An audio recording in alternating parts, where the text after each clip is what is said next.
In the past 2 decades, China has built large infrastructure projects in almost every country in Africa. And this has made Western critics uncomfortable. China and Africa can forge an even stronger, comprehensive strategic and cooperative partnership. A common portrayal of China's lending practices is known as debt trap diplomacy, a phrase made popular after being used in government documents during the Trump administration.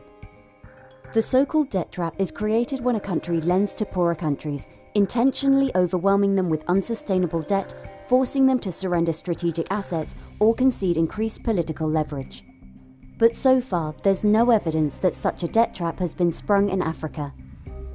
Now, there's always a certain grain of truth, like with every stereotype to it, but it breaks down very, very quickly upon any type of serious examination. The focus on debt trap diplomacy is part of wider Western anxieties towards China in Africa.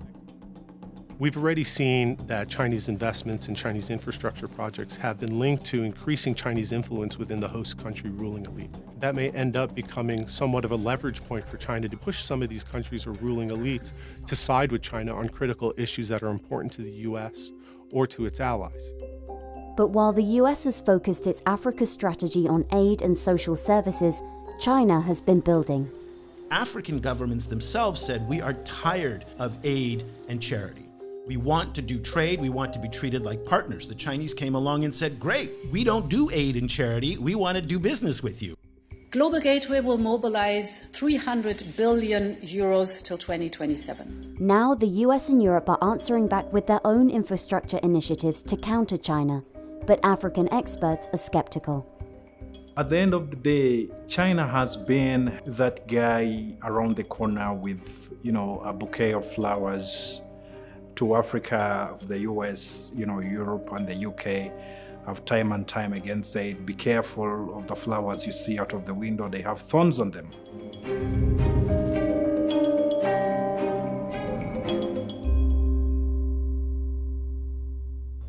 In Ghana, the handover of power from the British government went off smoothly and with dignity. From the 1950s into the 1970s, countries on the African continent gained independence from their European colonizers. US and European-led organizations like the IMF and the World Bank funded much-needed infrastructure across the continent. But that slowly stopped. The United States and Europe kind of backed away from infrastructure in the 60s and 70s. It's something that we did very, very well for a long time in the post-war era. We built vast amounts of infrastructure throughout the world. And one of the things you see in Africa is that so much of the railways and the highways and the infrastructure was built during the colonial period.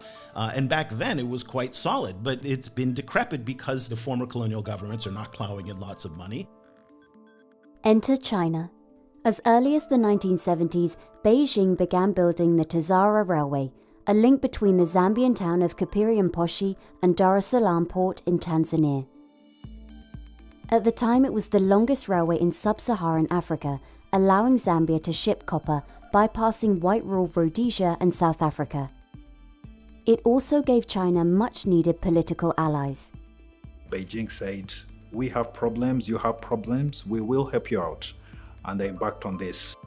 And this is really some of the early seeds that China sowed in Africa that later, came to clearly define the divide between the West and the East as far as China's involvement in Africa is concerned.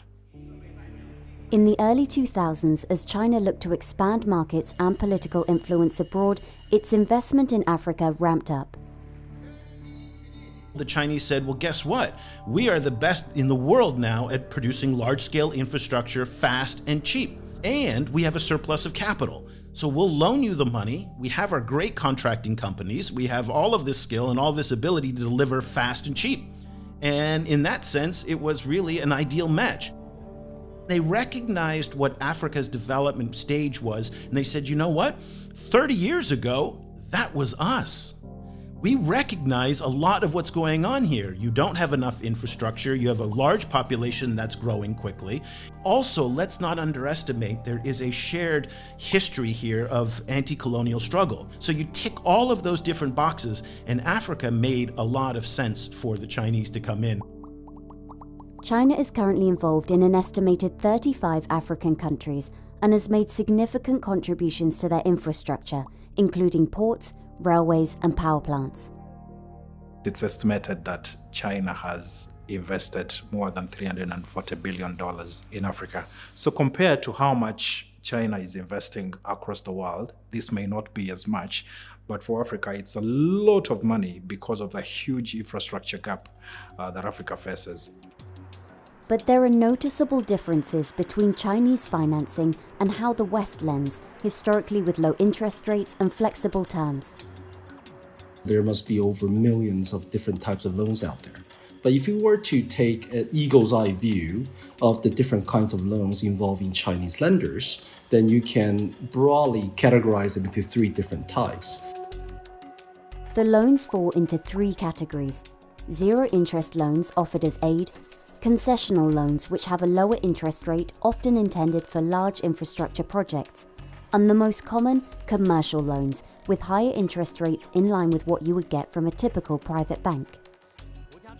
One of the very interesting trends that we see when researchers discuss Chinese loans is that there is a tendency to bunch all three together. Well, the very first question you should ask yourself whenever you see something like that is, well, are they comparing apples to oranges? Because if you're comparing commercial loans to something available from the World Bank or one of its different agencies, then you're not really comparing like for like. And the fact of the matter is this, and I hope the borrowers out there are listening, 95%, if not 99% of the loan agreement are there in favor of the lenders, no matter who you deal with. This is because by the time you sign that loan agreement and you get the money, you'll have the money in your hands, and the only thing the bank will have is a piece of paper. That is why the loan agreements are in their favor. In one report which analysed 100 Chinese contracts, it revealed that the loans are structured to give an advantage over other creditors and allows action to be taken if the borrower acts contrary to the interests of a People's Republic of China entity. There are also unusual clauses that shroud agreements in secrecy. When you look at multilateral lenders like the World Bank and the different agencies, their shareholders are countries, and they're required to publish their lending and activities just to be transparent. They don't have any choice. On the other hand, when you come to commercial banks, then you'll see a very different case. And that is, banks often are under a duty of confidentiality to their clients. I think the Chinese banks are no different. But the rush to give out loans by the Chinese has meant some of their early investments weren't as profitable as projected. So when China stepped into the field, it was much welcomed by the developing world that there would be increased financing for infrastructure. However, with the rush to get projects off the ground, to put them into action and to begin construction, critical due diligence was often left by the wayside. Financial sustainability, social and environmental sustainability assessments kind of never were done, or were done haphazardly, or were simply not transparent or available to the populations. What this has ended up causing is states to take on projects that they initially thought were affordable, but unfortunately, they've been now saddled by debt. China is coming for its pound of flesh in Uganda. In 2021, the Entebbe International Airport in Uganda came under fire after local media reported that the airport would be taken over by China. We call this a debt trap. After closer examination of the contract, it was found there was no debt trap, and both sides have denied that the airport is in danger of a takeover. I think there is an assumption that certain governments are not able to look after themselves, or they're either not sophisticated enough, or just simply too corrupt to look after its own interests. I think in my personal view and experience, that just simply hasn't been true. Experts say more should be done by borrowing countries to make sure loans are more favourable to their interests. But the Chinese argue that the risk level is higher in African countries and greater repayment assurances are needed for loans that might not otherwise be available. Certainly in my 20 years of experience, I've never seen a case where the Chinese bank would just say, look, don't read this, just sign on the dotted line. In fact, they will spend days and days and they're sitting with us going through every line of the document. and making sure the other side understands, because they know in 10 years' time, if they don't explain this clearly, this is going to come back and haunt them.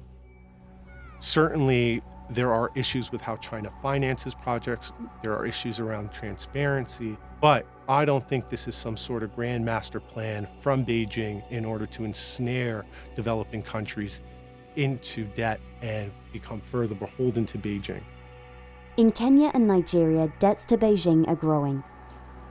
These include Kenya's $3.6 billion railway from Mombasa to Nairobi, which reportedly lost $200 million in 3 years of operation, and a $1.3 billion loan from the China Exim Bank to fund Nigeria's largest infrastructure project, a 157-kilometre segment of the Lagos-Kano Railway.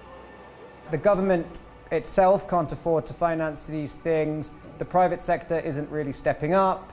The West has not got an alternative program, so therefore China is the only game in town and the terms of the loans are reasonable. At the same time, you have members of the National Assembly, particularly from the main opposition party, vocally criticizing the government for what they perceive to be a lack of transparency around the management of the loans from China. They often articulate this worry that you hear in other parts of Africa that China will try and seize Nigerian assets in the event of a default by the Nigerian government. But looking closer at Kenya and Nigeria's total public debt, it doesn't appear that China's in a position to use the debt it's owed as leverage. In Kenya, Chinese loans account for about 10% of the country's $70 billion total debt. And it's even less acute in Nigeria, where the Chinese debts are just about 3 to 4%.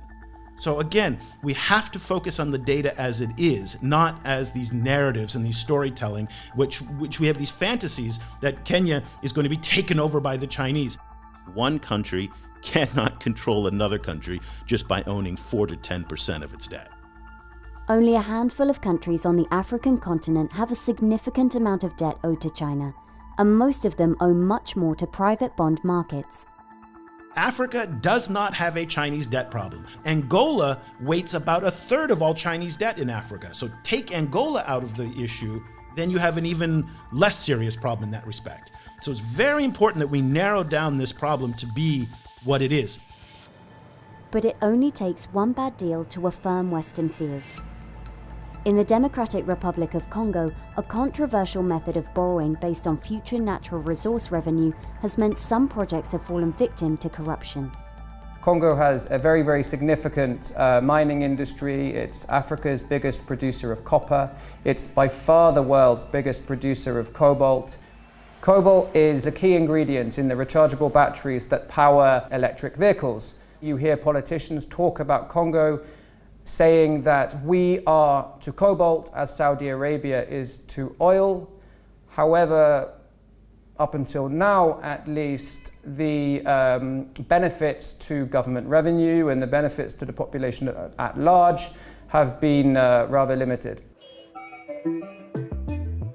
In 2008, China and the Democratic Republic of Congo agreed that Chinese companies would finance $3 billion worth of infrastructure and build a $3.2 billion copper and cobalt project, whose tax-free profits would repay both investments.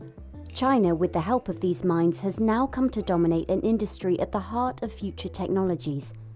And leaked documents reveal millions of dollars that flow from Chinese entities, including the multi-billion-dollar mining project, to the family and associates of Congo's then-president, Joseph Kabila. If the example of Congo applies elsewhere, these companies operate with a real deliberate lack of transparency.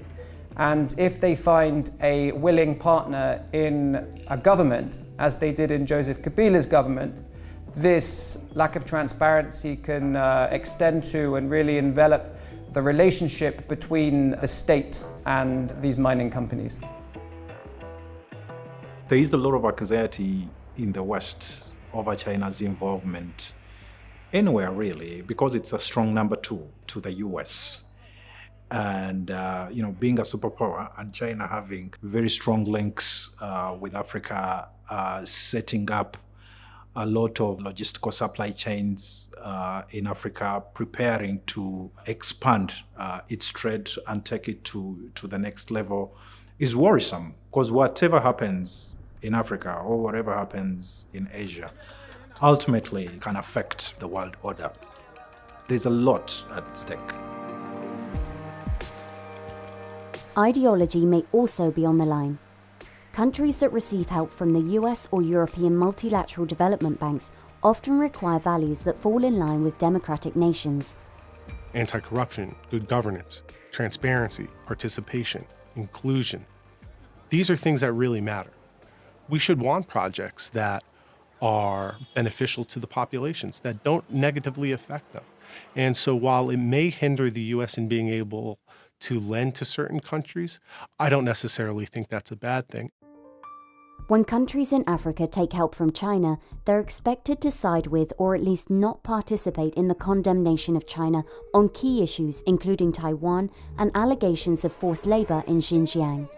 On these sensitive red line issues, and Taiwan is certainly one of them, this is where the political relationship becomes more evident and much more important. Africa, more than almost any other region in the world, tends to vote as a bloc in major international organizations and tends to express itself as a group, if not the whole continent. And again, this is the political symbolism that's becoming increasingly important to China from a region like Africa that is so important to the Chinese, much more so in many ways than the resources, which again aren't as important to China simply because they can buy the resources now from any number of other places. But getting this kind of political support is very important in today's geopolitical environment. We want to show that a democratic, value-driven approach can deliver on the most pressing challenges. While the US and Europe haven't attempted to try and match China's investment on the continent, they have started work to offer alternatives. The EU's Global Gateway aims to supply €300 billion globally between 2020 and 2027. And Build Back Better World, or B3W from the US, aims to address the infrastructure needed in developing countries. Democracies are messy. Things take time in democracies. So while authoritarian regimes such as China are able to speed up the process or able to get things done quicker, that doesn't mean it's of a better quality. And I think that's really where the US and others, and through the B3W initiative, can really make a difference, is by actually developing and building high-quality infrastructure. We believe in the nations of Africa, in the continent-wide spirit of entrepreneurship and innovation. Yet skeptics of US and European-led projects say they're aimed at specifically targeting Chinese influence rather than working with African countries as business partners. And they lack specific information that have many wondering whether or not they'll result in significant action in Africa.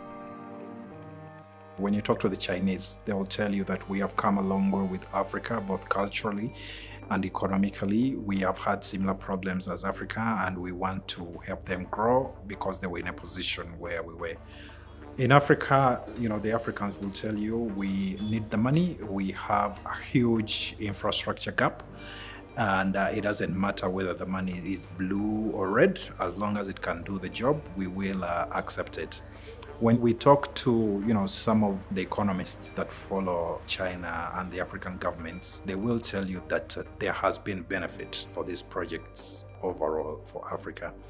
How they have been done, the terms, as well as how these projects have been got, is another story.